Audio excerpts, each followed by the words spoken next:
folks, you are very welcome back to the winter season of Genos Live. It seems no time since I was wishing you a good summer, and now the summer is starting to recede into the rearview mirror, and we're moving forward into the next season that runs through to December. This is a little bit freaky for me. Something funny going on with my lighting there. Let me see if I can fix that.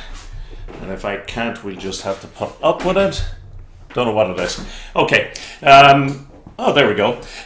So yeah, it seems a little bit strange for me to be, normally speaking, I would be standing on front of a screen that has the guest, our guest on there. And it's really strange for me to be standing in front of a screen that has me as the guest. So I'm going to get past that very quickly. But we're here to talk today about a topic which I think is one of the most important topics right now. And let me just try one more time and see if I can get that lighting correct, because it's just really bugging me. It shouldn't be a problem. It wasn't a problem earlier on. I have no idea what's going on. Okay. Yeah. Okay, going to have to live with it, folks. Sorry about that. Yeah, so one of the most important topics. Now, as ever, I'm going to invite you, if you care to jump onto the chat. And the chat on LinkedIn will be very, very obvious. The chat, if you're on the Genos Live page, it'll be very, very obvious. It's down at the foot of the page. But you have to sign into that, even as a guest, just to be able to put your comments on. So pop your comments in there. And I'm just wondering, why did you come on today's call? And I'm assuming that it wasn't because your sleep is so good that you wanted to come on and brag. I'm assuming that pretty much everybody that came onto this call has experienced some issue with their sleep, and are hoping that they're going to get something out of this session today that's going to help in some way with that. So without further ado, please pop in even one line of something you're prepared to share. Why did you choose to come along to today's session?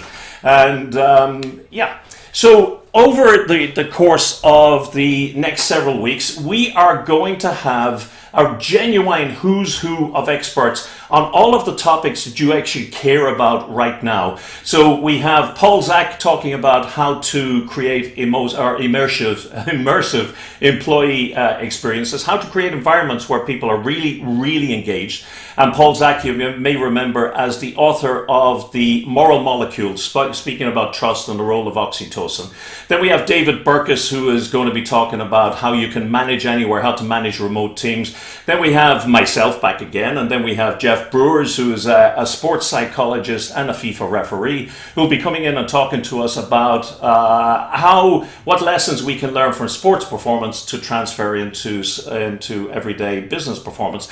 And after that, it's just, as I say, who's who on really, really topical issues. So please make sure that you're signed up to Genos Live so that we give you the reminders and more importantly, we give you the resources that come out of this afterwards. Now, I mentioned Paul already. Let me just do this and go back to here again. I mentioned Paul already. Paul will be with us next week. If you're already on the Genos Live list, you'll get the reminder for that. There's no need to sign up anywhere else, although you can sign up on LinkedIn as well if you want a double reminder. He is a superb researcher, great guy, and a really great speaker. So I think you're going to get an awful lot out of this. And by the way, he's talking about creating immersive employee experiences, but this can be applied to how you create immersive experiences for anybody, for your employees, for your clients, anybody whatsoever. So fascinating topic coming up next week.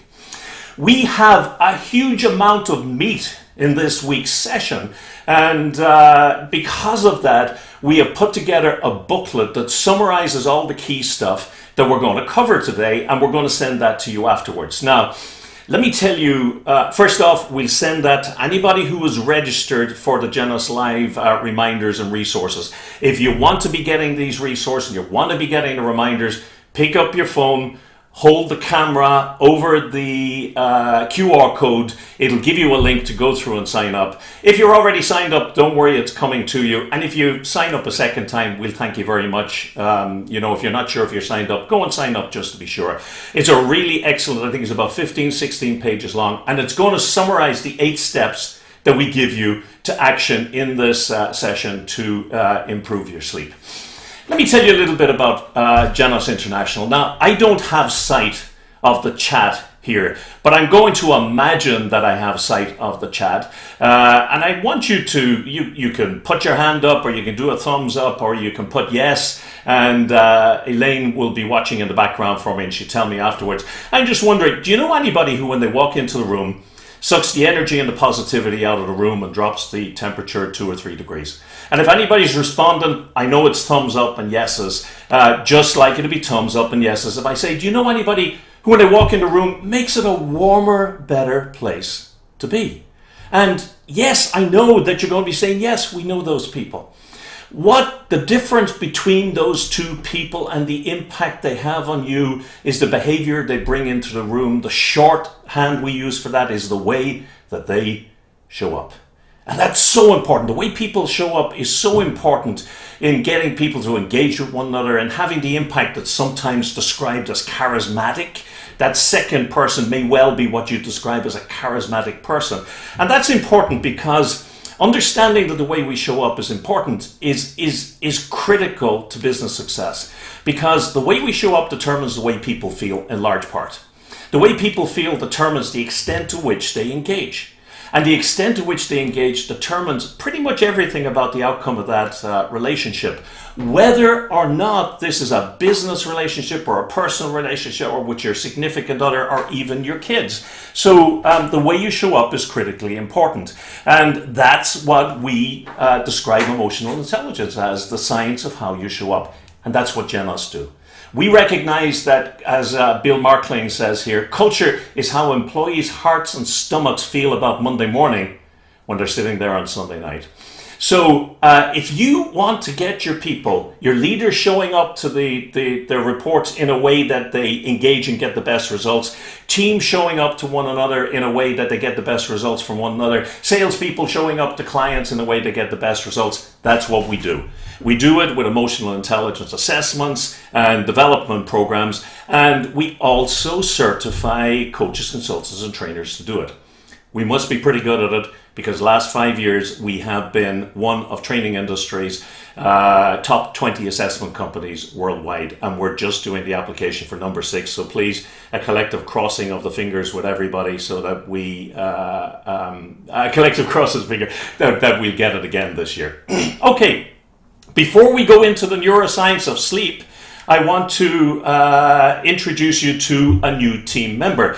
Before I do that, let me tell you about another team member. If you have been on Genos Live before, you know that myself and Aoife usually run the session between us. Aoife's now on maternity leave. I'm delighted to be able to share with you that she brought baby Maya into the world 2 weeks ago. So we have the next generation after Aoife for Genos all in place and ready to go. But in the interim, while we're waiting for Aoife to get back, and I hope for a long time after Aoife comes back, we are delighted to have a new team member in the form of Elaine Foote. And Elaine, it's really great to welcome you to your first Genos Live. How's it feel? Thank you. Thank you, Derek. It feels amazing. I'm so excited to be here. I really got on board with the Genos team over the last few weeks, so this is very exciting to be a part of the new season of Genos Live. Great. And tell me, what are people saying in the chat? Are they saying anything about why they're on the session? Well, a lot of people have been commenting about the poor quality of sleep they're receiving. So we have Ruth is suffering from insomnia. Aaron has crappy sleep for years. He's looking for your expertise to help him with that. Angela suffers from poor quality of sleep. We have people who say that sleeping is very important and part of their well-being. That's from Sophie. Yeah. So yeah, hugely popular topic. I think people are going to really benefit from today's session with you. Thank you very much. And you, of course, are going to be doing a lot of the heavy lifting. Elaine is going to disappear to the background, and she's going to be particularly monitoring LinkedIn and our live page on Genos Live. And just want to remind you, if you're on the Genos Live page and you can't put a comment in, it's because you haven't signed in. Just click to sign in as a guest or sign in with your Facebook, and you're good to go.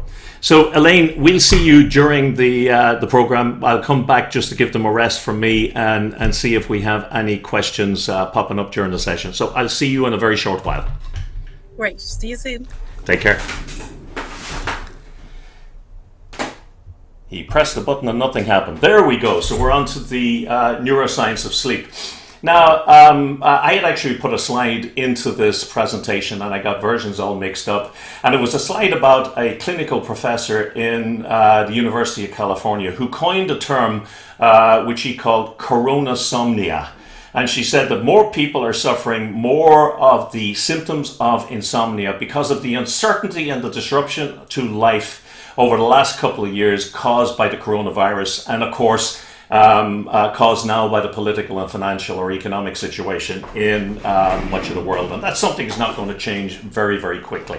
So thank you to all of you who put comments in there. I think you are expressing what a lot of people in the world are expressing, that sleep has been affected. And I've had people on our session who say, I never have problems with sleep, or I normally don't have problems with sleep, but now I am. Well, help is at hand.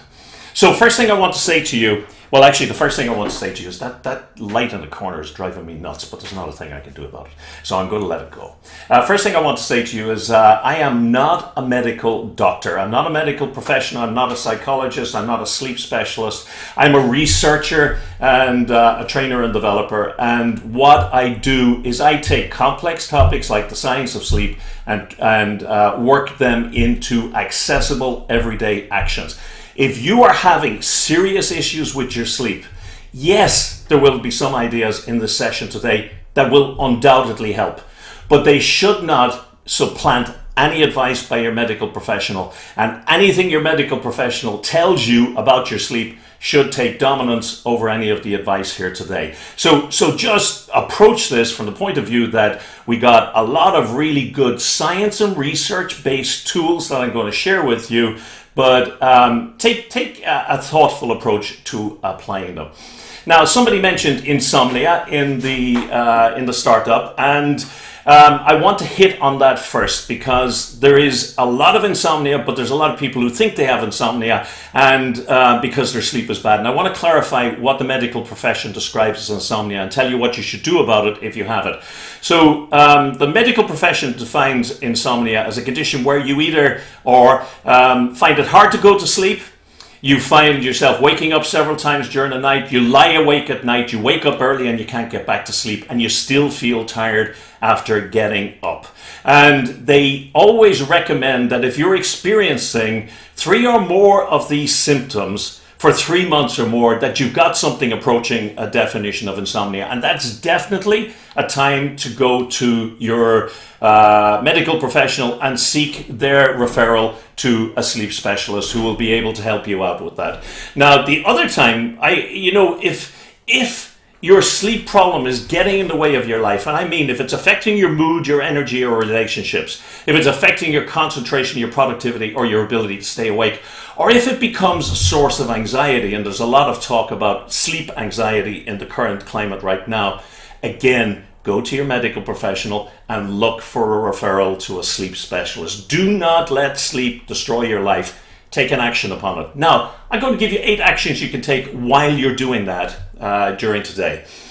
Before that, when we send you the resource, I'm going to send you the best self-assessment for insomnia that I've come across. It's produced by the United Kingdom National Health Service. It takes about 5 minutes to complete, and it gives you a good sense of where you are on a scale of no insomnia up to insomnia and whether you should seek help on it. So what I would suggest to you, if you really think you're suffering with insomnia, well then just go through this self-assessment and see, what does it tell you? It's a good place to start. Now, what if you opened up the paper one morning and you saw this, that scientists have discovered a revolutionary new treatment that makes you live longer, and let me just have a look, enhances your memory, makes you more creative, makes you look more attractive, helps you slim, lowers food cravings, protects you from cancer and dementia, wards off colds and flu, lowers your risk of heart attack and stroke, not to mention diabetes, that it'll make you feel happier, less depressed and less anxious. I wonder if somebody said, hey, we got this, it's absolutely free, it's a tablet, it's absolutely free, there are no side effects, who would sign up for it? And I suspect just about everybody on this call would sign up for that. Well, that's the way that this gentleman, Matthew Walker, describes sleep. And he says in more than 17,000 peer-reviewed articles all of the claims that are made in that jokey headline there are substantiated. Your sleep is strongly correlated with everything you care about from an emotional and physical health point of view. Right now, most people are concerned about the emotional and mental well-being aspects and the impact that sleep is having. But it also has impacts on your heart health, your immune system, memory and concentration. And in fact, you know that effect, I think they call that part of the brain that drives it, the reticular activating system, where you buy a red car and suddenly everybody has red cars. I started researching this topic 12 months ago for myself. And as I got closer and closer to this session today, I've noticed more and more articles in the paper. And last Sunday, I was sitting down to relax over my cornflakes, and this came up in my business paper. 75% of the risk of heart attacks can be offset by getting your sleep right. So there's a lot at stake. So here's what I want to say to you. If you're watching this session with one eye or one ear on this session, and you're doing your emails and you're doing something else, and you have a choice about that, please invest yourself in the session. I don't go terribly deep with the science, but I always feel the science is important to be able to apply something practically. I think you have to understand it so you can believe it's worth taking the advice. So what I'm saying to you, there's a lot at stake. If you can focus entirely on the session today, why not make this investment in yourself, as L'Oreal would say, because you're worth it. So let's start off right away and dive straight in. Now, here's how we're going to do this. We have a lot of polls in today's session. Pick up your phone, put the camera over the QR code, and you'll get a link to our poll system. Now, if you can't get the QR code working, well, then you can just go into your browser on your phone or on your PC, whichever, and you can go to pollev./Derek McCann, and those are 000s, and tell me how many nights sleep are you routinely getting? And I'm going to get out of the way of this while I'm waiting for you to catch up on that. And there's a little bit of a delay always on the line as people kind of catch up. So let me just count a couple of beats, allow for the 10 or 15 seconds there. So, okay, so we got, I don't know how many people, it doesn't tell me here, but we got somebody talking about 5 hours or less, 7 hours, 6 hours. Keep it coming. I'll give it another couple of minutes just to allow people to pop that in. So 5, 6, 7. Isn't that interesting? There's nothing coming out so far, at least, at anything higher than 7 hours. And some people are substantially less than that. Now, what is that one that's making 8 hours is making a little bit of an appearance. It sounds like a horse race, doesn't it? And coming up on the outside we have 8 hours, but way ahead of it is 7 hours. Anyway, you get a sense. Now, the experts tell us that we need somewhere between 7 and 9 hours sleep a night to be in pretty good shape. So in order to get 7 to 9 hours sleep, we actually have to create an opportunity, a sleep opportunity, which is bigger. So you want 7 hours 7 hours of sleep. You don't just pop into bed, boom, you're straight into sleep. You need to create an opportunity where you're actually set up for sleep and ready to go. And that's, so a 7 hour night's sleep is probably 7.5 or 8 hours long. But we got quite a range. So 7 to 9 hours is what they say is necessary. Now, the 7 to 9, whether you're 7 or the classic 8, that people talk about, or the 9, depends a lot on your gender, your age, your metabolism, your genetics, a whole raft of things. So somebody could be getting 7 hours and they are right in the sweet spot for them. Others could be getting 8.5 hours and they're just not quite getting what they need in order to be fresh. Here are 3 more questions that sleep specialists will ask to determine if you personally are getting enough sleep. So get ready. It's going to change on your phone now. These 3 questions. So first one, after waking up in the morning, could you fall back asleep at 10 or 11 a.m.? So if you lay down at 10 or 11 a.m., could you fall back asleep? Now be honest with this, because this is for you. It's totally anonymous. So do you have that sort of sleepiness that you get to the kind of middle of the morning and you no problem, I'd lie down and I get it? So let me see, we got most people are saying no so far. We got some people are saying yes. So we got about an 80-20. There's almost a Pareto thing going on there. Oh, we're changing up a little bit. Okay, so that's the first question. That's the first of three questions that sleep specialists tend to ask. Okay, so let me go to the second question. What are we at? We're about 3-1 or thereabouts. Could you function optimally without caffeine before noon? Now, boom, absolutely not. And I could almost see people saying, are you on drugs? Not a chance. And it was just funny the way it came in there. So 83% are saying that, yeah, that would be no problem. 20% are saying no. So the 20%, it kind of suggests that those 20% are saying, I get up and in the morning, I kind of need my caffeine, and it's a really important part of the way I show up to the day. So we got about 3-1 again in that direction. And then finally, I'm going to ask you, actually, it's about 3-1. And let me ask you the last one. If you didn't set an alarm clock, would you sleep past your rising time? Okay, so yes is the first people out of the blocks, 33. Okay, so the 33%, these are the people who actually, like me, as it happens, and it's only since I started researching this over the last couple of months that I paid attention and noticed that if the alarm is not on, that I wake up anyway within 4 or 5 minutes because I've accidentally failed to set the alarm. On one occasion, failed to set the alarm for a 3:30 wake up, and I woke up at something like 3:21. Okay, so we're about half and half. Now, let me tell you what the specialists make of these questions. You know what your answers were. It's kind of interesting to see what other people had, but let me just go back to standing here.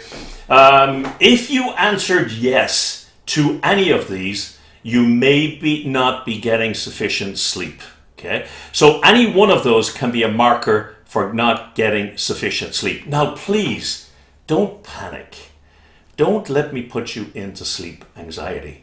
You can be sleep hungry and mildly sleep deprived, and it has no great effect on you in the short term. And what we're going to talk about today can make an enormous difference to rolling back some of this. So just be aware. Look at the sleep that you said you're getting. Look at the way you answer those questions, and you can make a decision. And I'm getting enough. And here's my suggestion. We go back to that slide that says what's at stake. If you're not getting enough, I would suggest to you that this is one of the best health investments you can make. Many of you go to the gym. Many of you eat healthily. Many of you drink lots of water. You do lots of things to keep you healthy. This is one of the best investments you could possibly make in keeping yourself healthy. So let's dive in. So let's do a little bit background before we get into the nitty-gritty and I give you those 8 actions. First thing that's really important is that you need to understand that there is a very keen balance between sleepiness and wakefulness. What you do while you're awake determines how well you sleep. And how you sleep and what you do while you're asleep determines what you can do when you're awake. So these are two forces, sleepiness and wakefulness, that are really intimately connected. And it kind of suggests really that you can't just show up at bedtime and think, without having given any attention to the way you sleep, think, yeah, I'm going to get my sleep. It's just like switch the switch and I'll be there. Sleep is something that if you want to improve it, you have to change something. And generally speaking, that something will be changed during the day before you go to bed. So as we work through, I'm going to be giving you some suggestions, most of them, that are going to apply to what you do during the day. Then I'm going to give you some suggestions. So after you wake up to the time it gets to the evening, then I'm going to give you suggestions from as evening starts to draw in and the sun has set and it's going up to bedtime, and then immediately bedtime, and a couple of suggestions for what you can do during the night. It's a delicate balance. Stephen Covey once said, if you pick up one end of the stick, you pick up the other. If you had bad habits during the day, they will express themselves in your sleep. If your sleep is bad, it will express itself during your wakeful hours. So, what I guide you today, don't expect a magic bullet. There is not a single suggestion coming up here that's going to solve everybody's problem, boom, right away. But there are 8 science and research-backed suggestions for actions that will have an impact on absolutely everybody. But where you get the value from these is in the compound effect. So what I'm going to say to you is look at all 8 of these actions, and I'll give you some guidance for which ones you choose to work with first, and think of them as factors that compound one another. And just like this wonderful book, The Compound Effect, that talks about the impact of small steps building on small steps, look at these 8 steps today, which are 8 prime things you can do that build on top of one another to give you better sleep. Okay, so before we go into actual real nitty-gritty, I just want to talk to you about sleep stages. I'm only going to spend about 30 seconds on this because I just want to draw your attention to one particular sleep stage that I'll talk about later on. When you lie into bed and you find yourself, please God, fairly quickly, first 10, 15 minutes, somewhere between wake and asleep, you're in that sort of falling asleep mode. It's very, very light sleep, and the sleep specialists refer to this as stage 1. It would be very easy to wake you up. You hear a creak on the staircase outside, or some movement in the yard outside, and you find you're wide awake. It's very, very light sleep. In the second one, the second stage of sleep, your temperature starts to drop. Now, I'm going to touch on this later on, but for you to sleep, your temperature needs to drop between 1 and 3 degrees. So in the second stage, your temperature will drop, your core temperature, and your heart will tend to slow down, and you start to enter a sleep where you're decidedly asleep, but you're still disturbable. In stages 3 and 4, you're into deep sleep. And this is where it'd be harder to wake you up. This is the worst time for anybody to wake you up, because you're really, who am I? What am I doing? What am I doing here? Etc. And stages 3 and 4, they are the part of your sleep, the stage of your sleep, where your muscles are repaired and your tissues are repaired and your whole physiology starts to refresh itself. And then finally, you've got the rock star of the sleep stages world, rapid eye movement sleep. So called because your eyes shoot in a freaky way if you're watching your partner sleeping, horizontally back and forth, watching the scene that's playing out in your head. Rapid eye movement sleep is dream sleep. It's the sleep which is often referred to as overnight therapy. It's the part of the night that really helps you to make sense of the world, make sense of the experiences you've had during the day, process emotions, process new information, create new neural connections, create memories, and so on.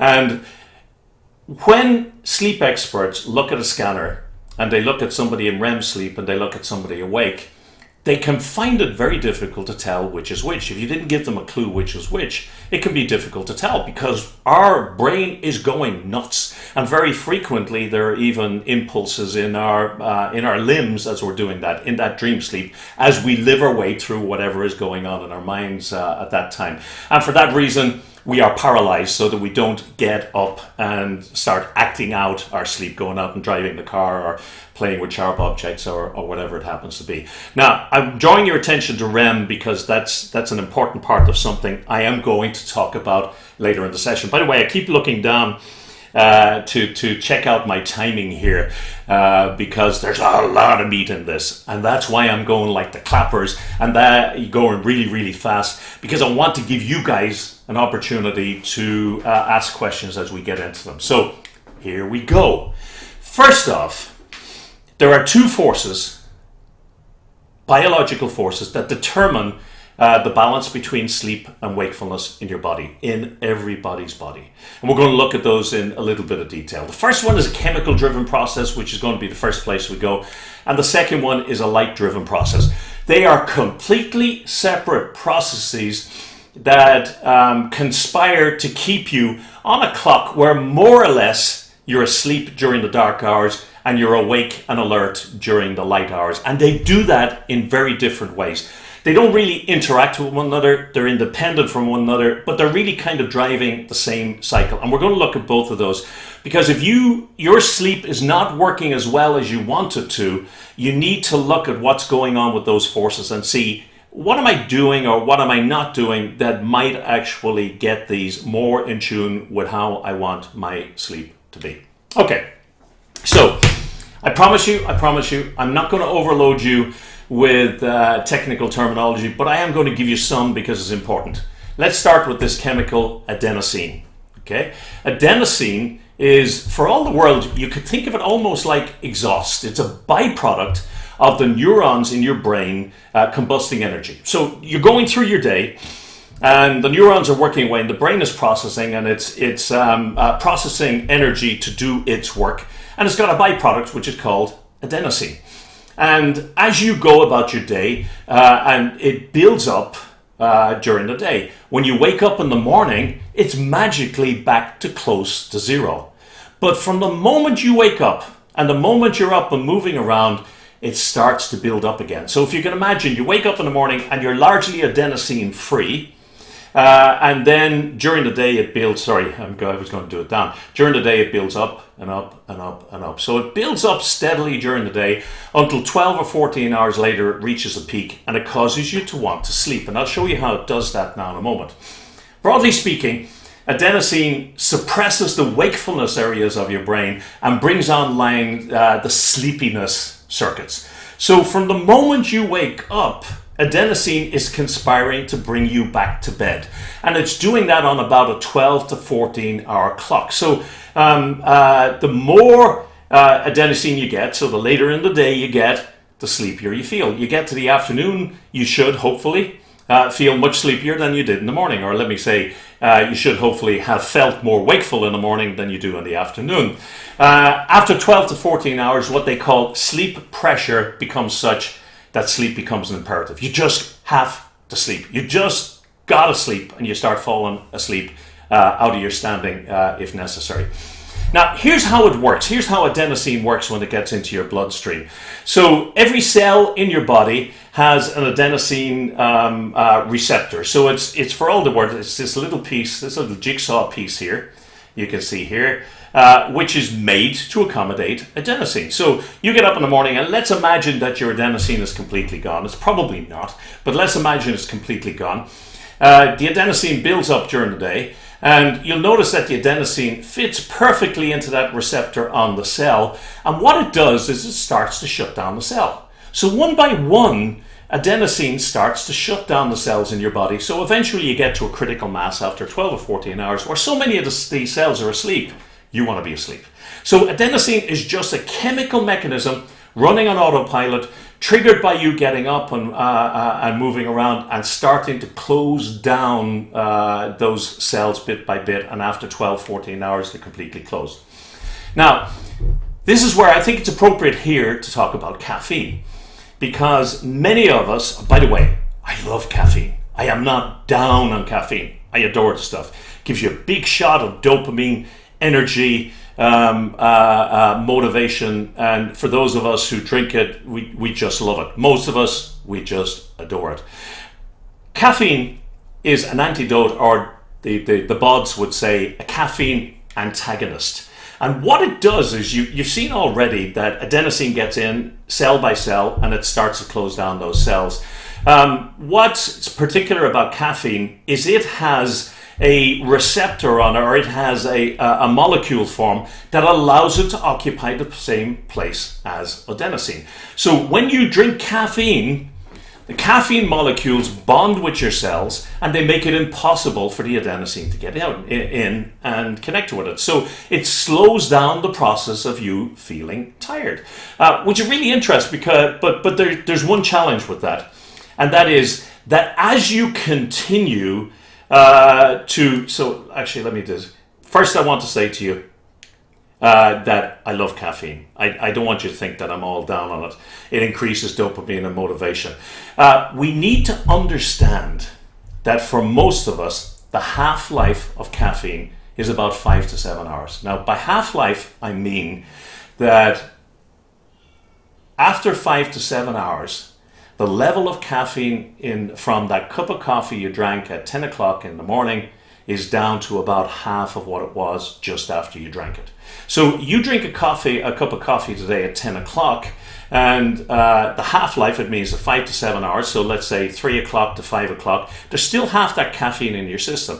When you're going to bed, somewhere between 10 to 14 hours after you took that cup of coffee at 10 o'clock, there can still be caffeine in your system. So important just to understand that, that caffeine has is slow to clear from the body, and it's really interesting to look at what happens when it does clear. Now, aging speeds or alters the speed of caffeine clearance. It slows it down. So, for example, I cannot drink as many cups of coffee or drink coffee as late in the day now as I could when I was in my 30s. So, as you get older, it generally, for the majority of people, not everybody, it tends to impact sleep because, as I say, you have a cup of coffee at 10 o'clock in the morning, and if you happen to have a metabolism that's taken 14 hours to clear that, well, then it's very likely that when you go to bed that night at midnight, that you're only starting to get rid of the caffeine in your blood. If you go to bed at 10, there may be enough in there to interrupt your sleep. So we all process it differently, so I'm going to show you how you can experiment with that in just a couple of moments to see your personal sensitivity. So we'll have a look at specifically how you do it. Here's another way of thinking of caffeine. Caffeine is like a voice, somebody's talking to you and they're saying ba ba ba ba ba ba ba, and you don't want to hear it. You put your fingers in your ears for a few seconds. Kids often do that. So you're talking, they go, I can't hear you, I can't hear you, I can't hear you. Drinking coffee is like saying to adenosine, I can't hear you, I can't hear you, I can't hear you. You block the ears. Here's the problem. The problem is that adenosine is not eliminated by caffeine. It's just supplanted for the few hours that the caffeine is integrated with the cells. In the moment that as the caffeine clears and those cells open up, all of that adenosine that wanted to make you feel sleepy comes rushing in, fills the cells, and you get what's often referred to as the caffeine crash, very often in the middle of the afternoon. So that effect where you have a cup of coffee or several cups of coffee in the morning, and then you have a crash at some stage where you suddenly go, oh dear God, I've just gone from being on the top of the world to falling apart. That is the adenosine clearing, or the adenosine having its effect as the caffeine clears from your system. So let me ask you now, really quickly, pick up your phone or whatever it is. What time would you typically have your last caffeine? Just pop it into that and tell me, what time would you have it? And I'll tell you a little bit about what I've done since we started this research and we started doing this. So what time would you typically have your last caffeine? Now, caffeine can be tea, coffee, green tea, yerba, a Red Bull or other things like that. Okay, 1500 to 1700 before noon. So first thing I want you to notice, as I said to you, caffeine has a half-life of 5 to 7 hours depending on your metabolism. So what you have to consider, for example, if it's 1900, and I'm going to talk to the exceptions in a few moments, unless you have a mutant receptor and you can drink coffee right up to midnight and you have no problems. If you're like the majority of people, well then drinking it after 1900 is going to cause you a challenge, because you go, let's say that's 7 o'clock, if you're clearing it in 5 hours, at 11 o'clock it's still only down to a little bit more than half the level it was. If you're climbing into bed at that time and expecting to sleep, you got a problem, because your system's going to take a few hours to clear out that caffeine to allow the adenosine to rush in. And what frequently happens, you've had this experience, you're just lying awake looking at the ceiling, and then suddenly somewhere in the middle of the night, boom, you're gone. Adenosine rushes in, knocks you out, just, it seems, minutes before the alarm goes off. So here's what you have to start thinking about is, if it has a 5 to 7 hour half-life, it has a 10 to 14 hour clearance time, what time, if I want to manage my caffeine and I still want to love to have my caffeine, what time do I need to have my last cup of caffeine? So let me give you the first of 8 actions. Experiment with caffeine. I am not saying get rid of caffeine. Have I mentioned I love it? I adore it. Absolutely. Try to delay your first caffeine. Oh yeah, let me tell you this. Try to delay your first caffeine for 90 to 120 minutes after you get up. And the reason, by the way, I say that is when you get out of bed and you're still kind of groggy, your system may still be clearing adenosine from your system. If you go straight down, as I used to, and you give yourself a pop of caffeine, or 2, you're blocking the receptor in the cells, and that adenosine will build up, and at some stage during your day when the caffeine clears, boom, you're going to get all of that rushing in and giving you a crash. Whereas if you wait about 190 to 120 minutes, the body will have cleared most of the adenosine that was left over. You have your coffee, and that allows you to get the benefit of that coffee when you want to it, and to be able to manage your cycle a little bit better. Here's my best suggestion to you, and you can decide on the timing. Begin with eliminating caffeine 10 hours before bedtime and just taking a note of your sleep. I actually kept her in a notebook, just noting what time did I have my last coffee and how was my sleep, just in objective terms. You can do it 10 hours, you can do it 8 hours, you can do it 12 hours, you can do whatever you like. If you do it at 10 hours, it means that if you go to bed at 10 o'clock at night, if you are processing on a clock that is going to clear that, let's say, in 10 hours, it means if you have a cup of coffee at 12 noon, it should be cleared from your system if your system is capable of doing it in 10 hours. If you happen to be like me and it takes more like 14 hours, it means that your first cup of coffee needs to be considerably earlier, unless you're prepared to put up with the hit that caffeine may take on your sleep. So experiment. Begin with eliminating caffeine 10 hours beforehand, then reduce or increase that time lag until you get the sweet spot. Now, for me, that sweet spot is 10 o'clock in the morning. I go to bed ready to sleep, or I'm ready to sleep, I should say. I go to bed earlier, but I'm ready to sleep at 11 o'clock or 11:15 or thereabouts. So I have my last caffeine at 10 o'clock in the morning, and I know that it's not going to affect me by the time I get to sleep. And I know that because I used to go as late as 2 and sometimes 3 o'clock in the afternoon. And over time, I've ramped it back, and I figured out where the sweet spot is. And 10 o'clock is, for me, 10 o'clock is about it. You need to find your own. I have a great buddy. His name is Michael Gallagher. He's not on the session today. Let me just see. Yeah. He's not on the session today, and he can drink 3 or 4 cups of espresso at 10 or 11 o'clock at night and go to bed and sleep the sleep of the innocents for 12 hours. He has a mutant receptor. It's not uncommon, but it's not terribly common. So if you're one of those people who can do that, yeah, let's go and get on to the second and third and fourth of these suggestions. But if you're not, don't try to compete with the people who are. It'll knock you on your butt. One other thing. I've seen people where I'm out in the business dinner and I see people and they say, yeah, I'll have the decaf. And they have maybe 5 or 6 cups of decaf. Now, most decafs will be claimed to be 97% caffeine free.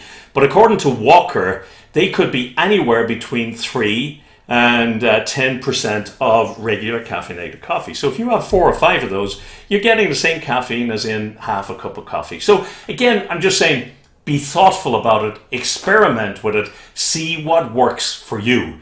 I have found with the decaf from my Nespresso, which is really delicious, that I can drink at about 2 o'clock and it doesn't seem to have any great impact upon me. Okay, so that was the first of the sleep forces, that chemical force, adenosine. You wake up in the morning, adenosine should be largely gone. It's a byproduct of your brain processing, and it builds up during the day and builds up sleep pressure.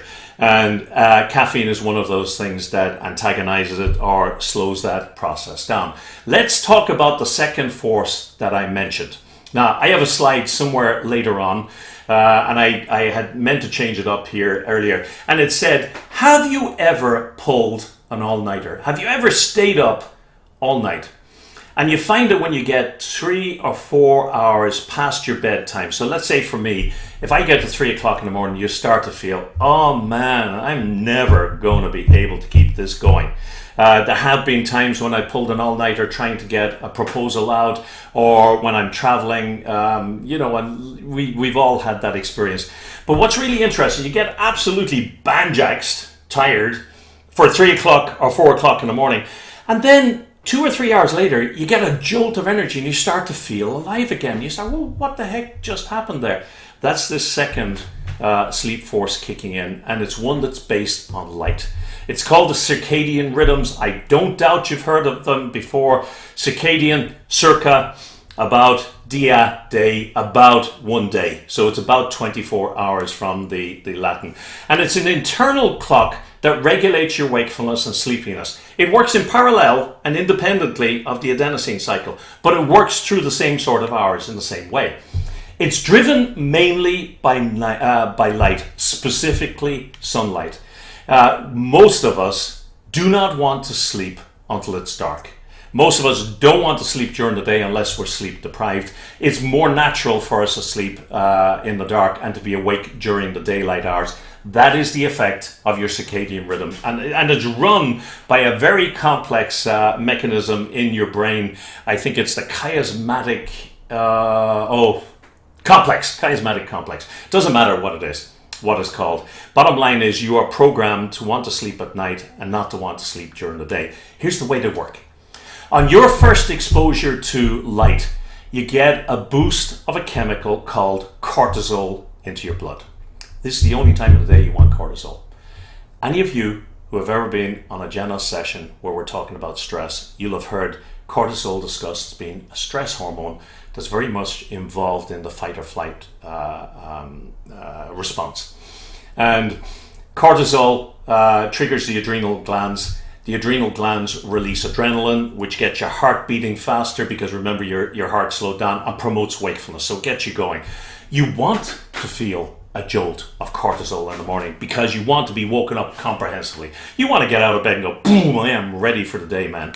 Okay, the pulse of cortisol starts a countdown. From the moment you're exposed to the first light and that pulse starts, it starts a countdown that's approximately 12 hours long, which ends up in a pulse of melatonin. So cortisol is the beginning of the day. It's a jolt that says, get up and get going. Melatonin is, hey, let's get back to sleep. I'll talk a bit more about melatonin because many people supplement with that, and I'll talk about it a little bit later. So it's approximately 12 hours later, you get that pulse of melatonin. We'll come back to it. So your daily first and last light exposures are critical. This is really important, and it was particularly important during the pandemic. A lot of people didn't get outside as often as they used to, and their sleep went nuts because their circadian rhythm got all screwed up because they weren't getting light in the morning and they weren't getting light in the afternoon, the evening, sufficient light for the system to be able to process it. Now here's where I want to show I'm really clever. In your eyes, there are things called melanopsin ganglion cells. Hear it and forget it. It doesn't matter. All you need to remember is there are light detectors in your eyes, and all they do is just detect light. They're nothing to do with sight per se, and in fact, blind folks who have eyes will have the same effect because you can have the visual part of the cortex not working and still the light part of it, the light sensing part of it working very, very well. So you've all got these, and they respond and are programmed to respond very particularly to the quality and quantity of sun that you get at early morning and at dusk. What they call low solar angle light. It has a particular wavelength, a particular quality. Here's all you need to know. The sun in the morning when the sun is rising is the most powerful sun you can be exposed to in giving your clock a synchronizing bip to say this is the time when I want to be up each day and I want to be fresh. And at the end of the day, getting that little injection of low angle solar light as the sun goes down just before it disappears is a great synchronizer that says, actually, we're at sunset. If your clock is getting those synchronizing beeps, well then your sleep cycle is more in track with what it needs to be. So you need to work with the sun to synchronize your clock. To engage this process, you need to get that sunlight as early in the day as possible, and again as late in the day as possible. And that means getting outside. Let me go past that because I said this already. So it means, here's the action. Now, guys, this is one of the ones where you say, oh my God, there's a little bit of work in this. It's not much. It's really not, but it's changing habits.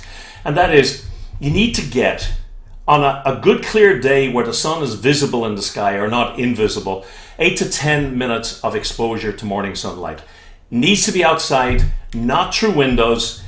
they greatly reduce the intensity. So it can be walking the dog.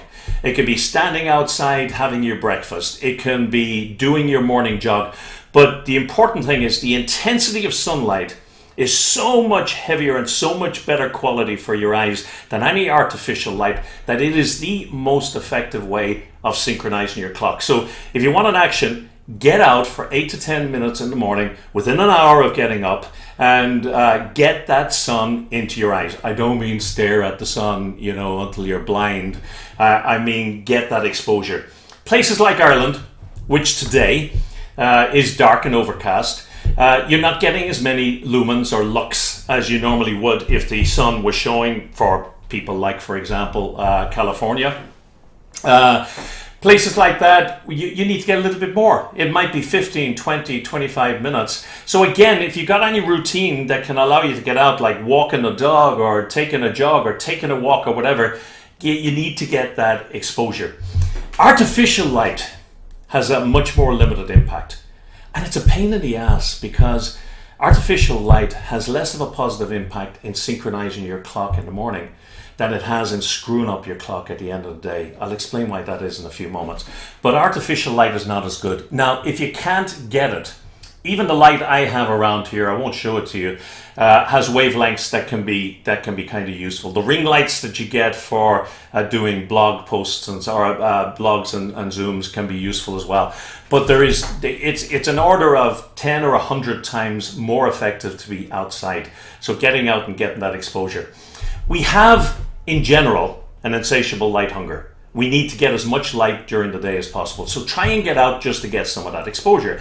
And I know it's not easy. Even if you're working from home, it takes a little bit of effort to try and reorganize your day to be able to do this. But trust me, it works really, really well. It synchronizes and anchors your clock. So also get 8 to 10 minutes or 10 to 20 minutes, depending on how overcast it is, of end of day sunlight. What it's doing really is it's just tuning your clock, say, oh, okay, so this is the wake up time, beep, where.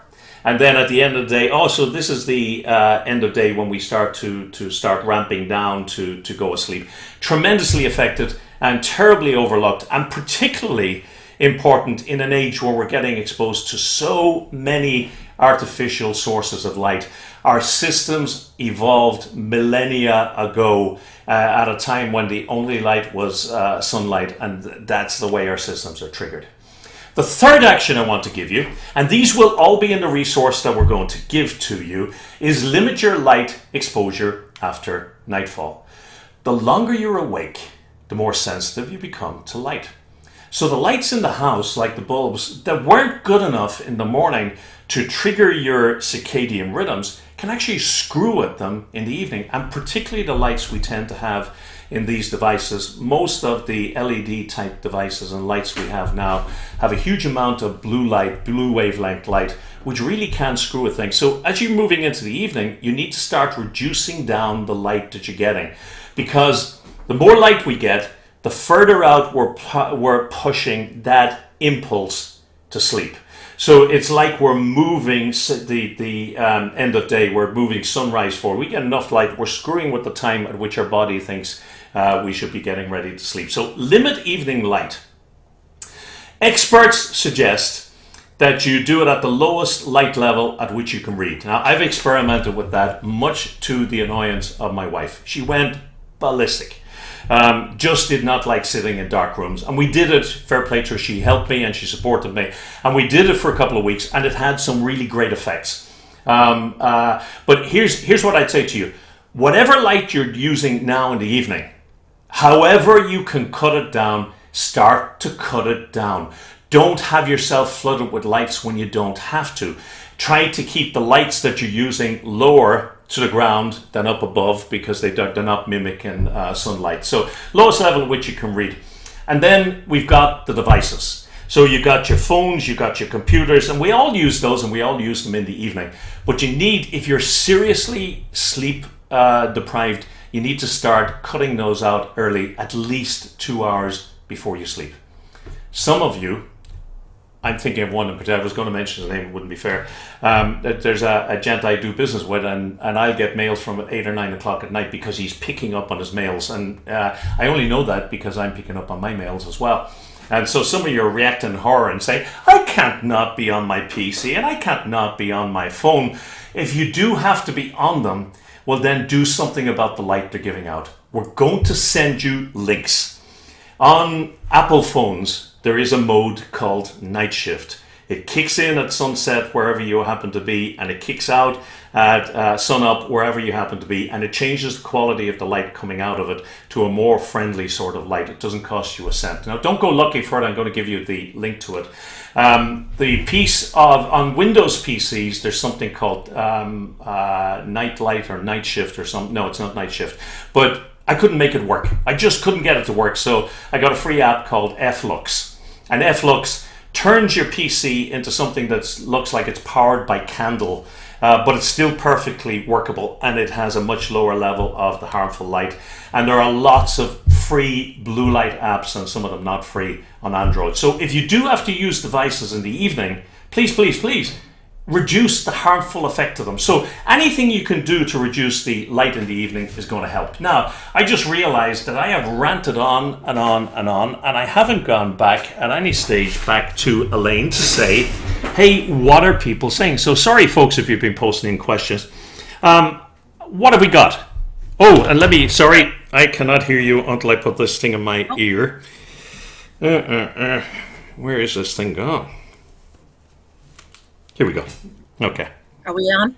Yeah. Super.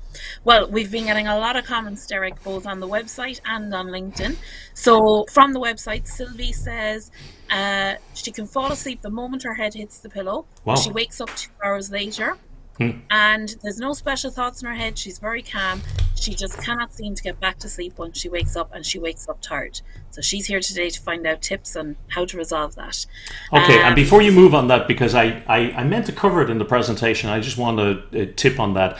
Lots of people will recognize what Sylvie is saying there, that they wake up at 2 or 3 o'clock in the morning and it's kind of lights on, and a couple of things happen. First off, I want you to recognize that this is not a major problem, okay?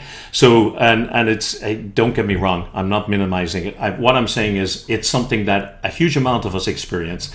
There are several theories as to why. I talk about something called biphasic sleep later on, but there is a suggestion that before artificial light, that we had the habit ingrained into us, perhaps genetically, of sleeping until the early hours, and we got up for what was called a night watch, ate, drank, made love, and then went back to sleep after a couple of hours for a second part. And there's a suggestion that it might be the case. Now, one of the things that can make that really a problem is if you wake up and you think, oh my God, I'm not going to be fresh in the morning. I'm going to be screwed. I'm going to be really tired. I can't get back to sleep. And a little bit of sleep anxiety around that. Now, I'm going to suggest later on, Sylvie, and to a couple of other folks, a mechanism, something called non-sleep deep rest, that can be great for just settling you down. But I would say, and I'm not minimizing it, I would say one thing to change right away is just to say, hey, look, if I lie here and relax and I can chill, I'm still resting, I'm still recovering, I'm still getting recharged, and try to let go of the anxiety that comes with that. But I'm going to give you, in the resource, we give you some links to some things that you can use for falling back asleep. So sorry to interrupt. I meant to keep that one, I had to put that one in the presentation. Off you go, Elaine. Great. So just on sleep stages there, Alessandra on LinkedIn says, I barely reached stage 3 and 4. And I think it's Osui. I'm not pronouncing that correctly, so I apologize. Only reaches stages 3. So you can see people are struggling there to get any further. Yeah.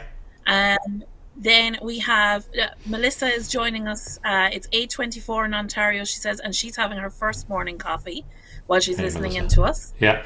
And then still on the topic, we've had a few questions about tea. So people are very interested to hear what your thoughts on tea are. We have Louise saying, tea has much less caffeine in it, but how many hours before you go to sleep should you be having tea?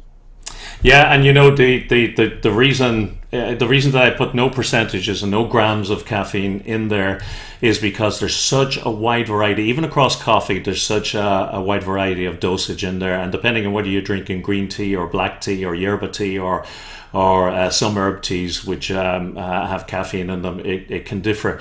You're absolutely right.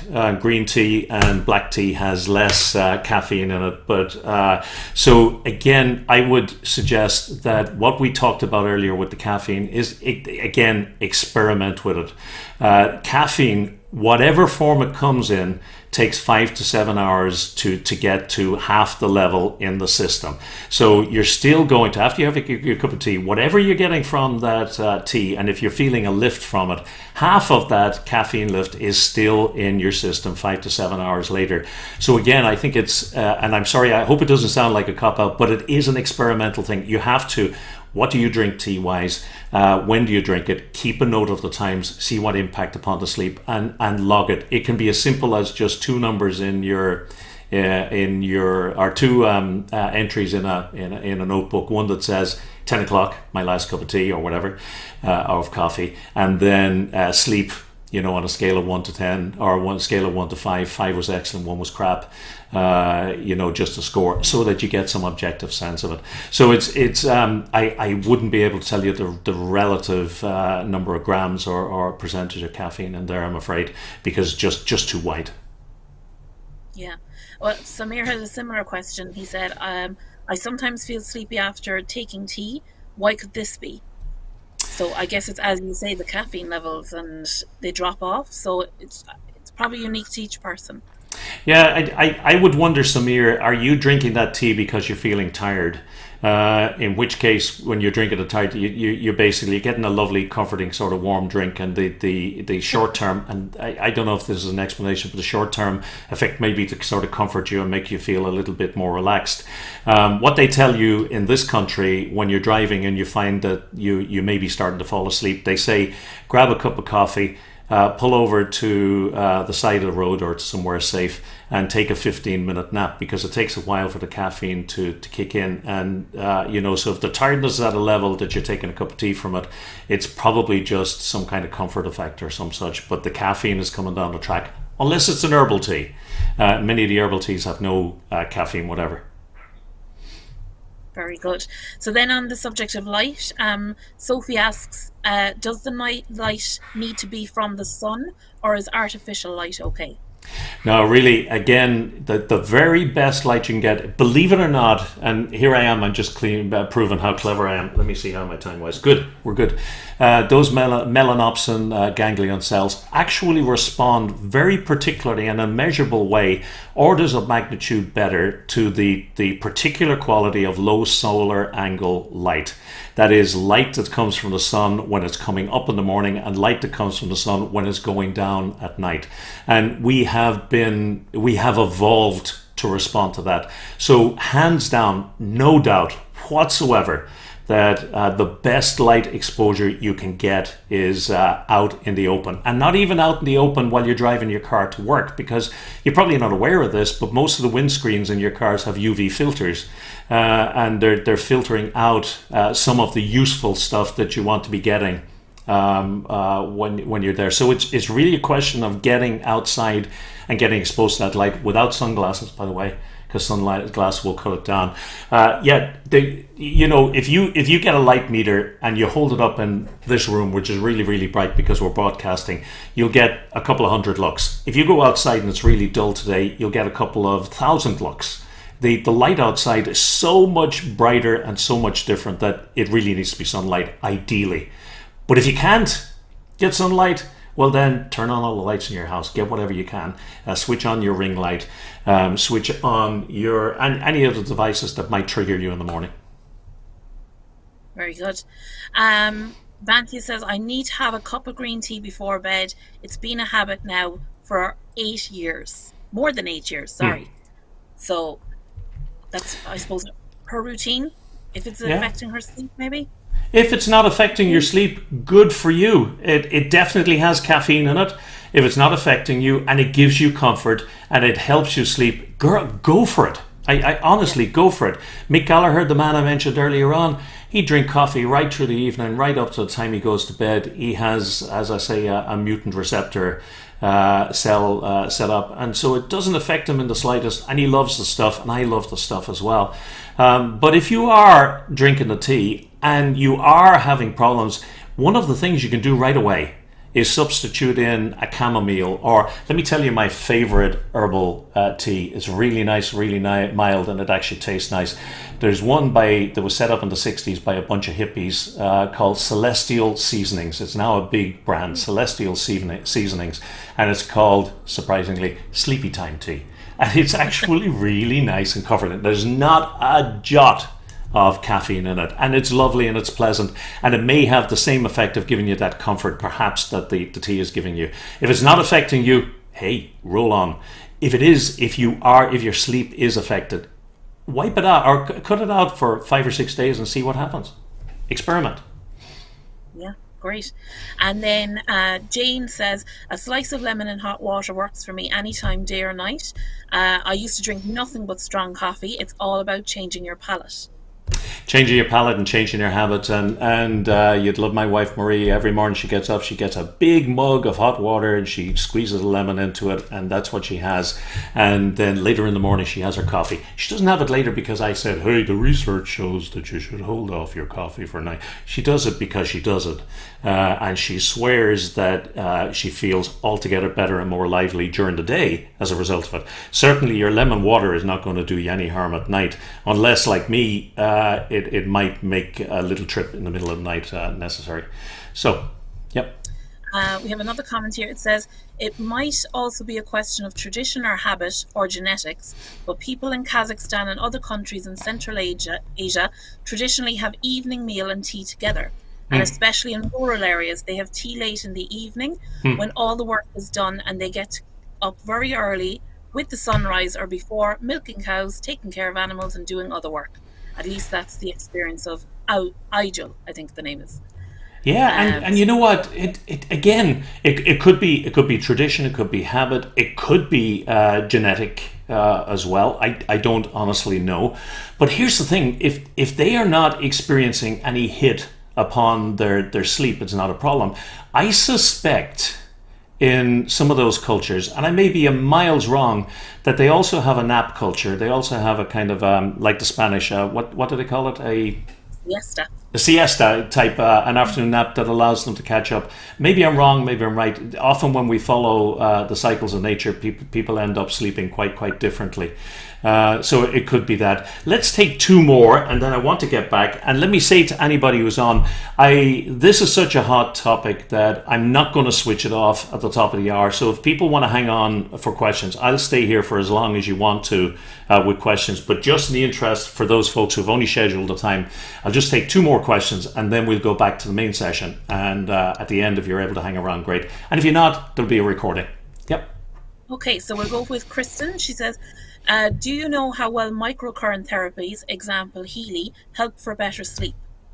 Jeez, I have no idea. Just caught you off guard. You know, you totally.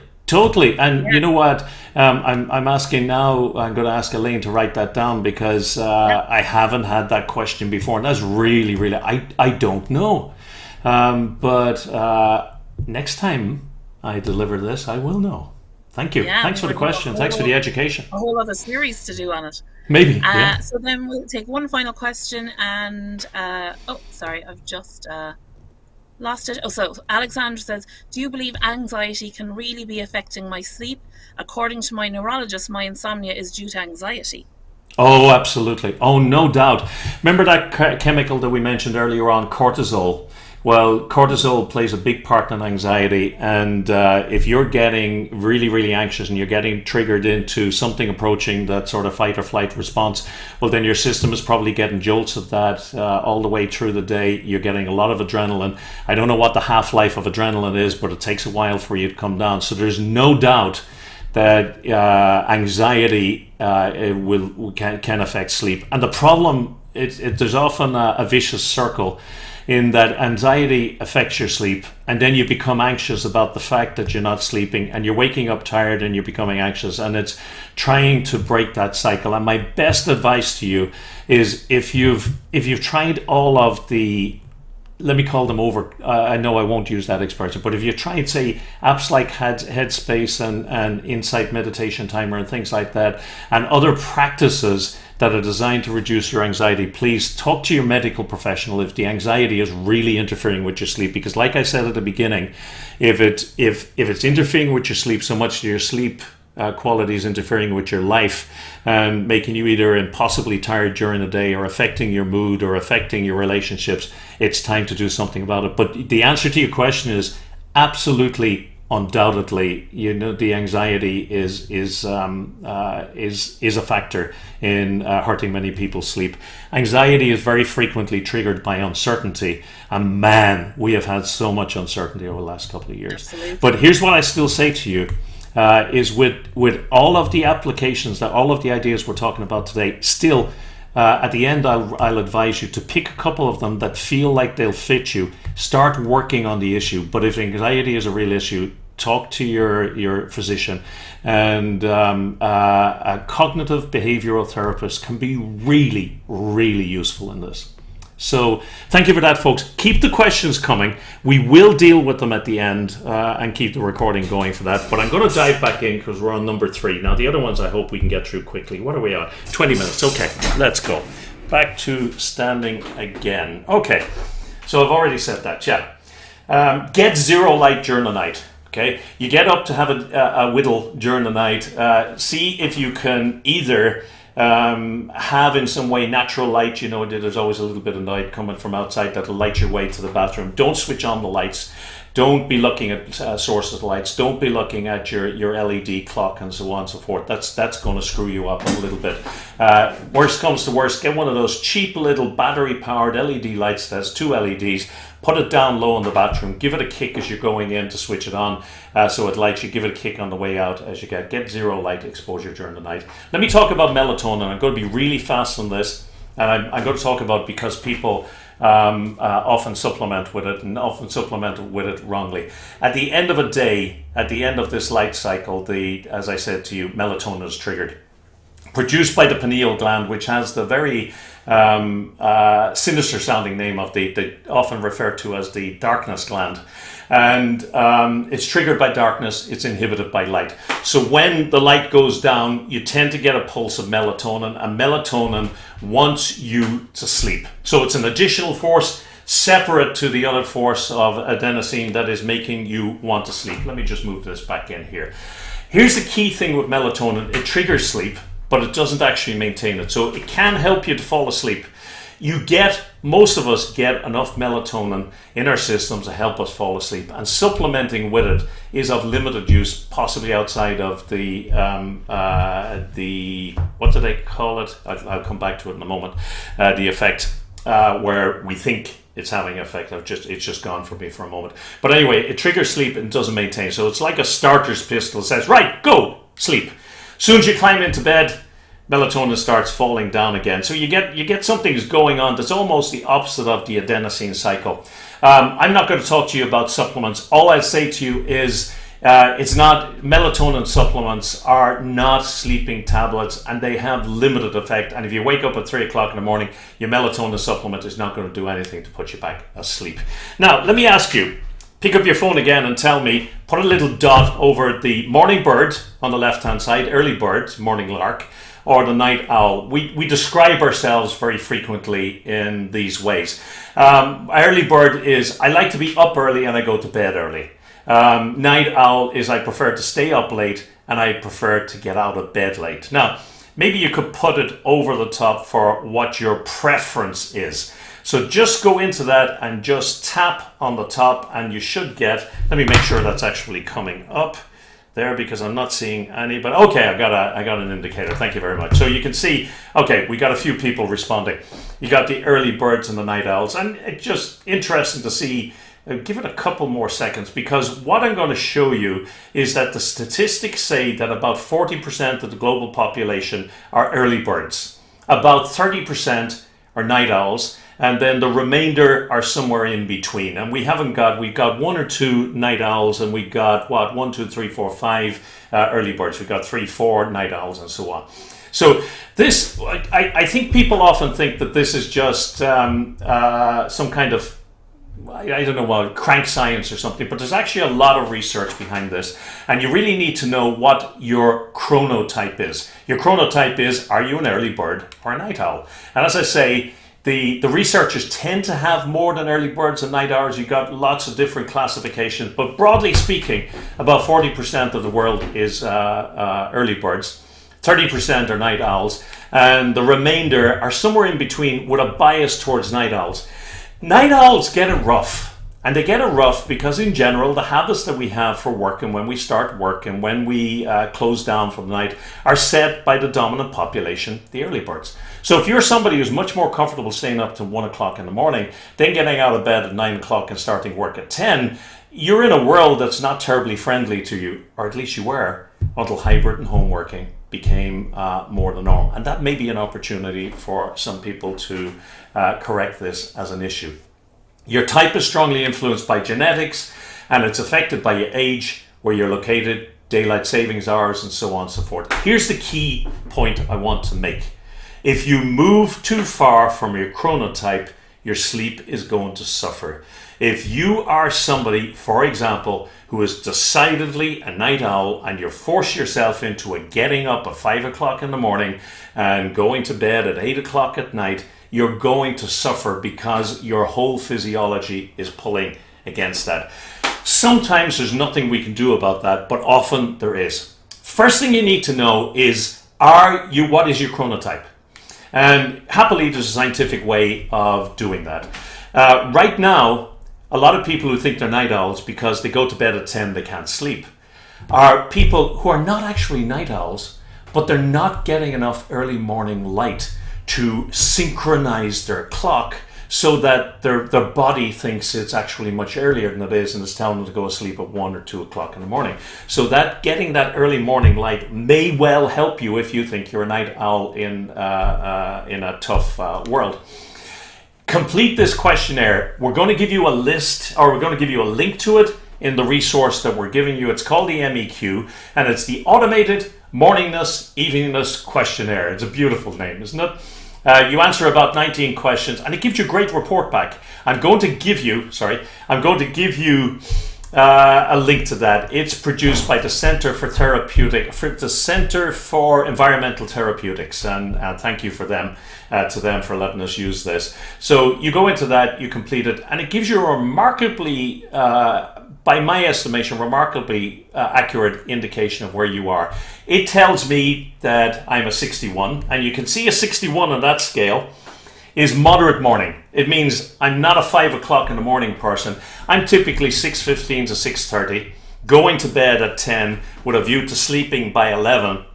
And it told me 11 o'clock is your sweet spot for switching off the light and being ready to sleep. So I give myself a sleep opportunity that's somewhere between 10:30, and then lights off at 11 o'clock. But here's what I'm going to suggest to you. Complete the MEQ and know what your type is. And then again, I'm going to say experiment. So look at it. If it's drastically different to the life you're living, you have to consider it may be a factor. So experiment with down early and up late, or down early and up early, down late and up late, and just play around. Early and late are relative. Now, you can expect social challenges. When I met my wife, she used to go to bed at 9:15, 9:30. I used to go to bed at 12:30, 1 o'clock in the morning. And so sometimes I go to bed with her early and I'd lie awake for hours, and sometimes she'd go to bed with me late. She'd wake up exhausted in the morning. So there are social challenges to this if you happen to be partnered with somebody who has a different clock. Really useful for both of you to understand what your clock is so you can figure out how do you work with it optimally. So expect those social challenges.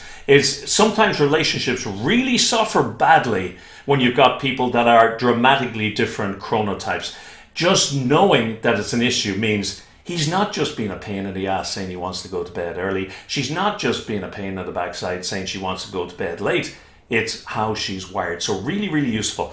Live according to your chronotype. Okay, we're changing direction. We've about 10 minutes to go. Tell me, Do you drink alcohol at night? By the way, I love alcohol, so I'm not going to come down on this.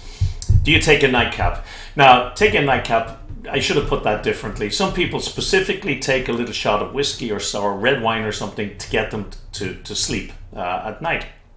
What I'm saying really here is, do you take a drop of drink to help you sleep, or do you take drink at night? Now, I take a couple of glasses of wine almost every evening, red wine. I'm just wondering, do you have that during the evening? Because it's really important that you understand the way alcohol works in the system. Let me tell you right now, I'm never giving up alcohol, I'm never giving up beer, and I'm never going to stop having the joy that I take from a couple of glasses of red wine in the evening. That's just not going anywhere. And if one of the things you reward yourself with at the end of the day is a drink, good on you. But what I want you to be aware of, nobody takes a nightcap or takes a drink. Okay.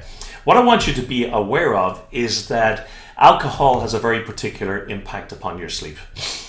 Alcohol is not a sleep aid. Alcohol doesn't put you asleep, it just stops you being awake, which sounds weird, doesn't it?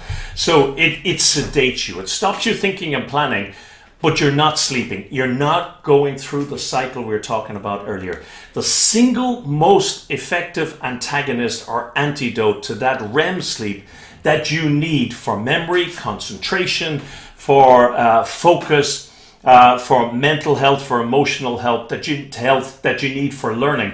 That REM sleep, that dream sleep, is dramatically affected by alcohol.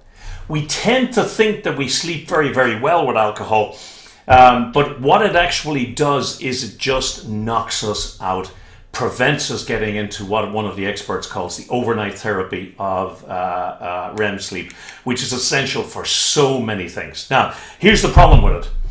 We think that it helps us to sleep. It sedates us. In reality, the research shows you wake many, many times during the night when you're put to sleep by alcohol. You just have forgotten it because you're sedated. So that's why after you have a feed of alcohol, you say, geez, I can't understand how I got 7-8 hours sleep and I'm still exhausted. It's because you were waking out of what's typically sleep, but you're heavily sedated. You thought you were asleep because your thinking and planning was off. Here's what I'm not going to say to you, don't drink alcohol. I mentioned to you that I love beer and red wine, but it's not a sleep aid. Here's what you need to do. I just look at that heading now and it says consume alcohol intentionally. It sounds like I'm saying really get into it. I need to change that. I probably should say mindfully, although mindfully is a different, or maybe intelligently. There's the word I need. Consume alcohol intelligently.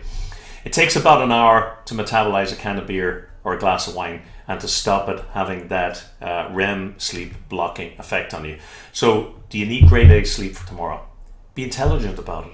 Do you need grade A sleep for that critical meeting or for traveling tomorrow? If you do, you should consider an alcohol-free evening. I don't do those. My wife has the willpower to do it. I don't do those. Or reduce the intake, or have your last drink early or earlier in the evening. And that's what I did. Instead of sipping on my wine right through the evening, right up to the time I'm going to bed, and sometimes finishing it off just as I'm getting ready to get into bed, my last glass of wine is probably finished by 7:30 or 7:45 or some such, and then it's likely to be largely metabolized before I go to bed. So just think about it intelligently. Now, you're different to me, different Lane, different to everybody else on this call. You need to experiment to see what works. It took me a few months of experimentation to get what really works for me terribly, terribly well now, and that is having my couple of glasses of wine, having them with my dinner, but letting them tail off before 8 o'clock. Let me give you the sixth action. You need to have a wind down routine. One of the things that all of the researchers agree on is that if you are having problems with your sleep, having catch-up sleep at the weekend is a bad idea. One, you need to be getting sufficient, somewhere between 7 to 9 hours sleep during the week. But one of the most effective things the research says you can do is have a routine wake up and go to bed time 7 days a week. So within an hour either side of your bedtime and your wake up time. Not going to bed late, particularly late in the weekend, because it's the weekend, and then lying on until 12 or 1 o'clock in the afternoon. I'm not making a value judgment. I used to do that really, and I miss the lovely sense that came from that when I was a teenager. But if you're having real problems with your sleep, this is one of the most effective, which is why I underlined it and made it bold. Avoid dozing in front of the TV. Remember, the adenosine builds up and up and up and up. If you fall asleep, as I often did in the past, and I tried to stop myself, I still do, the adenosine is building up. If you doze for 15-20 minutes, you take the edge off because it starts eliminating that adenosine. And then when you wake up, you go to bed and you're thinking, Jesus, I was able to sleep, excuse my language. God almighty, I was able to sleep on the sofa, but I can't sleep here. You've cleared the adenosine. If you are starting to doze, get up and walk around, have a drink of water, have an herbal tea, whatever, just to stop that. That can help. Build a routine psychologically to signal the intent to sleep. There are a couple of physiological. One, start reducing light over your evening. Keep off as many lights as you can. Look at as few devices as you can. Generally, keep only what light you really, really need to be able to operate in the evening. Your temperature has to drop 1 to 3 degrees in order to be able to sleep. Having a hot shower just before you go to bed ironically drops your core temperature. You get into a shower for 2 to 3 minutes, your external dermis heats up, and that's detected by the brain, and the brain routes blood from the core out to the extremities to cool those down, and your core begins to cool. My experience with this, it worked really well in the beginning, but I started to habituate to it. I was doing it every night and I wasn't getting the benefit. So now I save it for when I really, really, really need to have a good night's sleep, and I find it is a contributor. It's not a silver bullet, but it is a contributor.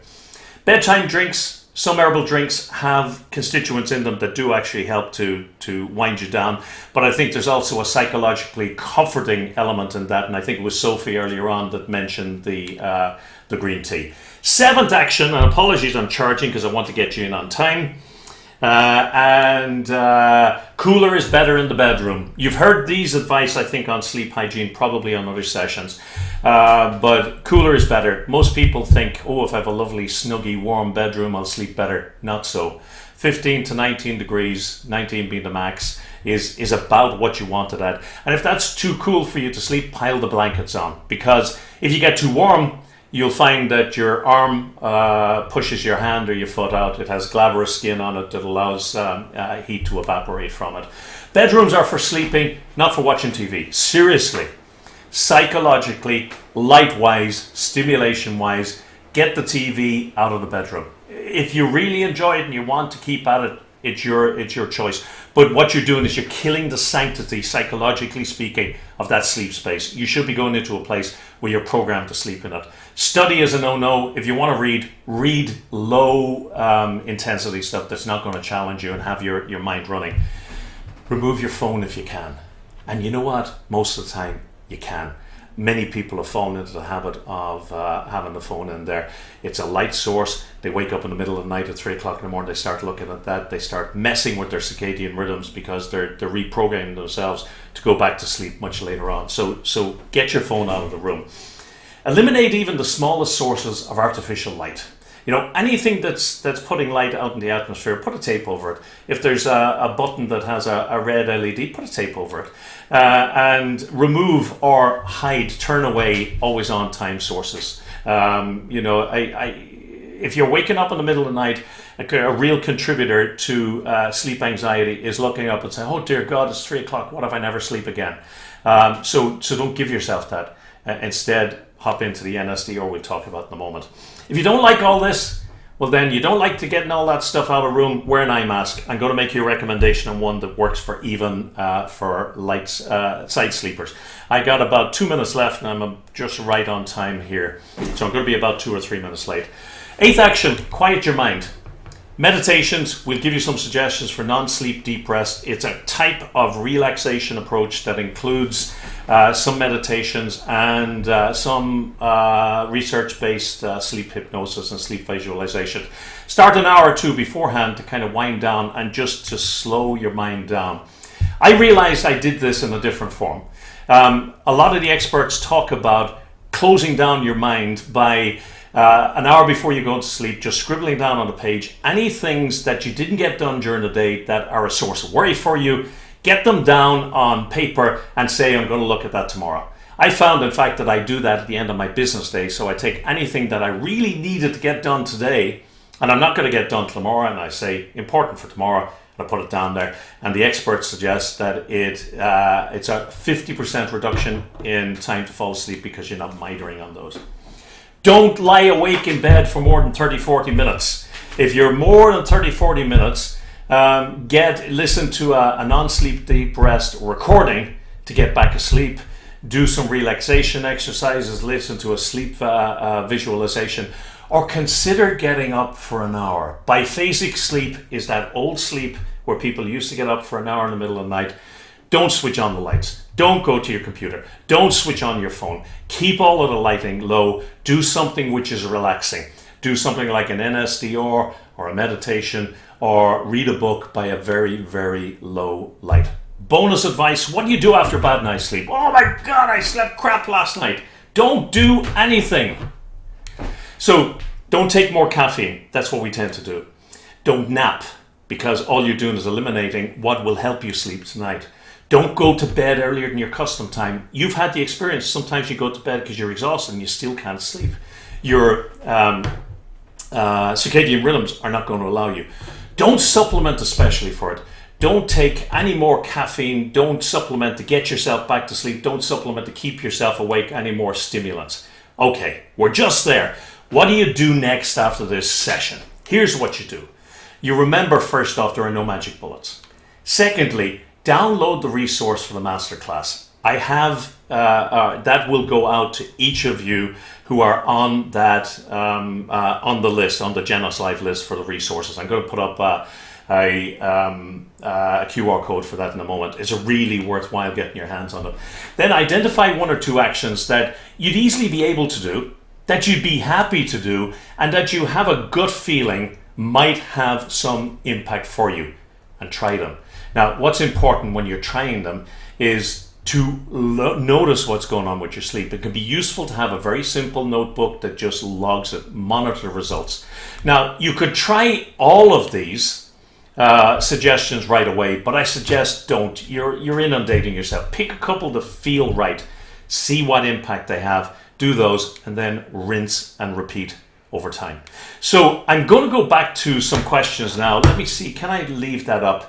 We'll put it back up at the very end of the session. I'm going to go back to Elaine now. If you are not already registered and you want to get that resource, just hold it up, your camera over that. For those of you who joined for just exactly the time, I apologize. I'm 4 minutes over the time. It's one of those topics that's going to generate a lot of questions. We will keep the recording running because there were so many questions coming there, and just, you know, if people haven't run off. And if you, for some reason, don't catch this, you don't catch this QR code before we close up, go back into LinkedIn, for example, and look at the recording, and you'll see the QR code comes up again, and you can get that. Because when I switch to Elaine, which I'm going to do right now, it's going to disappear. So let me say thank you and goodbye to those of you who are dialing off now, and let me say hello to Elaine and say that we'll stay on for whatever questions we have. Have we any questions that we should? Oh, here we go. Where is my gadget, my didgeridoo? Okay, rock and roll. Hello. Great. So we have a few comments back. So just Samir replied back to say about the tea. He said, this explains it. 15-minute time to kick in is normal for tea. I do take it for tiredness. So that's getting to the root of Samir's tea question. Then on the website, there was a very interesting chat about rooibos and a few comments. Is it a tea? Isn't it a tea? And I think the conclusion is that it's just a great alternative for an evening tea. And I didn't catch what it was that you were talking about because I slipped my headphone out. Sorry. Rooibos tea. Oh, rooibos. As far as I know, that's very, very low on caffeine, and it is a good substitute. It's actually a very tasty tea. Yeah. Yeah. So that's a new tip for me. I'll be I'll be enjoying a cup of Robust in the evenings. Then in relation to alcohol, Sylvie says she tries to have her evening drink before her dinner. So she has put in earlier in the evening. Yeah. Nigel said he has a question. Is it a glass of wine or beer? Not really as an aid to sleep, but is it affecting the quality of sleep if you take it? Yeah, it is affecting the quality of sleep, and any amount of alcohol will affect the quality of your REM sleep. The smallest amount of alcohol still in your system when you drop off and you cycle through. I didn't mention earlier on, by the way, with those 5 stages, you cycle through those several times a night, about every 90 minutes, and so you get a REM cycle, a REM stage about every 90 minutes or thereabouts. And the more alcohol you have, the more that's going to be affected, because it really does switch that off. So yeah, it can be a great way of just being oblivious and getting oblivion, because it just conks you out and you're not thinking. And sometimes people want that, and that's okay. But it does definitely interfere with that really, really important REM sleep. It affects it. The smallest amount affects it. So that's why I say allow your system to metabolize it before you go to bed and try to sleep. Yes, good tips. So we have a lot of people. I don't know if you can hear. I have all my notifications binging like crazy here with people signing up in us live to get the sleep resource. So Great. People are really looking forward to that. We had a good mix of night owls and early birds in the chat. Okay. So it seems that people, everyone's individual and different. So that's good to see. And then I'll just pop back on here. Actually, I just want to jump on that, if I may, for a second. Sorry to interrupt you, but society has tended to be very, very hard on hardline night owls, and they've often looked as being lazy because they want to get up at 10 o'clock in the morning and they want to be up later at night. And I think just psychologically for you, if you go into the Auto MEQ and it tells you are decidedly a night owl, psychologically it's really useful to know, shoot, there's nothing wrong with me. I'm not a lazy bugger. It's the way I'm wired. Now, how do I mitigate the challenges of living in a world that's mainly set or whose customs are mainly set in place by the morning larks? Yeah. Angela has a question. Would love to know what sleep mask you recommend. We have it in the resource. Yes. I experimented with sleep masks. I bought 4 or 5 of them.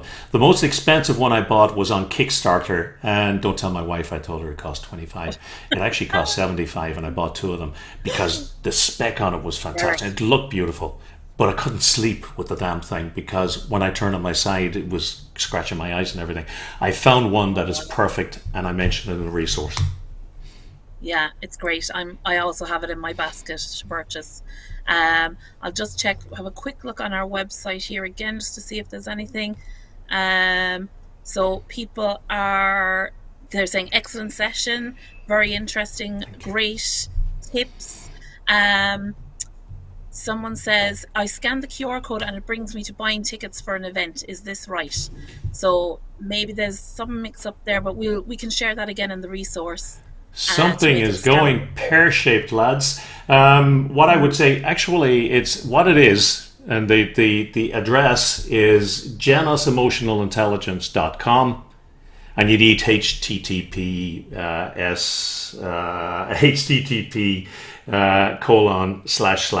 In fact, you can probably pop it into the chat in a few moments. genosemotionalintelligence.com/live. I don't know what's going wrong with the QR code, but no, we're not trying to get you onto an event. Yeah, I think it's working for some people and then not for others. So don't worry, we can always send that out again, and I'll just pop it in. And send us a message in LinkedIn or on email or anywhere. Go to our site and you'll find us, and we'll make sure we want you to have this. Yeah, so the link for the website has gone up there now on both sites for anyone who wants it. So I think we've covered everything in the chat. Again, loads of thank yous. Loads of people really looking forward to the resource. So keep an eye on your inboxes, guys. And just plenty of thanks for a great session. No, thank you, and thank you, Elaine. That was a great maiden voyage. So everything kind of worked. We had that little. I still don't know why. You know, folks, we rehearsed this several times, and the lighting was perfect. And the moment it went live, something went pear shaped. But you know, such is life. So what we will do is what we will do. Oh, sorry, what was that? No, what we will do. If by any chance you're watching this and you think, wow, our organization or our people could really do with this, let us know. We can do a session for your for your team in-house. Anyway, folks, it has been a pleasure. Thank you very much, Elaine. I'm going to put this up. I'm going to put the background up that has that QR code for anybody who didn't get it. I'll say goodbye to Elaine. Goodbye, Elaine. Bye. And here we go. So there it is, just in case you didn't get it, and I'll leave it there for a couple of seconds after I disappear off. Or can I do that? I probably can't. No, I can't. When I disappear off, it disappears off. So don't worry, you find us either through the website or through LinkedIn if you haven't managed to get signed up for that, and we'll make sure that you get a resource. Meantime, wishing you all the very, very best. Have a great day. I hope to see you next week when we see Paul Zach coming along. Got that, I thought. Yeah, so we have Paul Zach next week on creating immersive employee experiences. Later, folks. Take care. Bye-bye.